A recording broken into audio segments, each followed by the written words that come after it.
sakaling tumakbo ulit si Leni Robredo sa 2028, mananalo ba siya? Gaano nga ba kalaki ang tsansa niyang manalo? Tara, tignan natin base sa mga survey, current political climate at sa kanyang real-world performance ngayon. Unahin natin sa survey. San ba nakapwesto si Attorney Leni sa mga survey ngayon? Ayon sa latest WR Numero survey na ginanap noong July at August 2025 na mayroong 1,418 respondents, nangunguna pa rin si Vice President Sara Duterte na may 31.4%.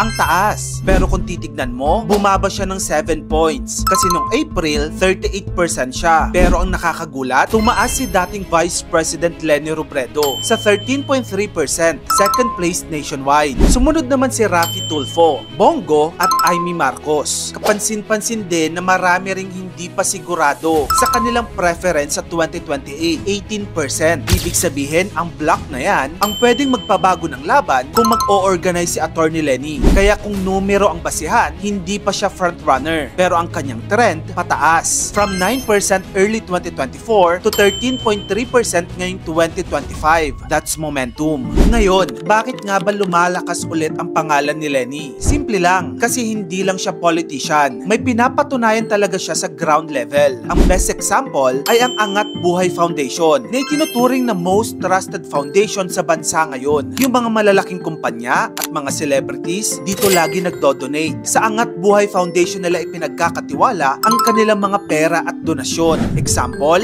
nag-viral lately ang concert ni KZ Tandingan sa New Zealand. Dito alam kong may Gcash dito. At tumatanggap kami ng cash. Ibibigay namin sa Angat Buhay sa Pilipinas. At sa loob lamang ng ilang minuto, nakakalap agad ng 100,000 pesos plus si KZ mula sa mga audience niya sa concert para ipangtulong sa mga biktima ng lindol sa Cebu, Davao at iba pang bahagi ng Pilipinas. Through Angat Buhay Foundation na alam naman nating initiative at sinimulan ni Leni Robredo nung natalo siyang pagka-presidente noong 2022. Ang isa pang dahilan kung bakit lumalakas si Leni ay ang kanyang impressive performance bilang mayor sa Naga ngayon. For sure narinig mo na to na sa Naga City may sarili silang app na ang tawag ay My Naga App. Kung may problema ka sa kalye, kanal, poste, picturean mo lang, upload mo sa kanilang app and in real time may responde na agad mula sa LGU. Parang Grab pero para sa public service. Gaya ng ginawa ng isang netizen noong August 18. Nireport niya ang sitwasyon sa may exit point ng Our Lady of Lourdes Infirmary. Ang lugar ay madilim at kulang sa street lights. Sa loob lamang ng 36 hours, agad itong na-resolve through the app called My Naga App. Ang nakaka-impress pa, makikita mo sa loob ng app ang progress ng sumbong mo. Maliban dyan, nag-viral din ang isang video lately kung saan makikita si Mayor Leni na pumapasok sa opisina ng 6:30 AM. Naglalakad ng walang maraming kasama, walang security guards. Simple at parang ordinaryong empleyado lang ng City Hall.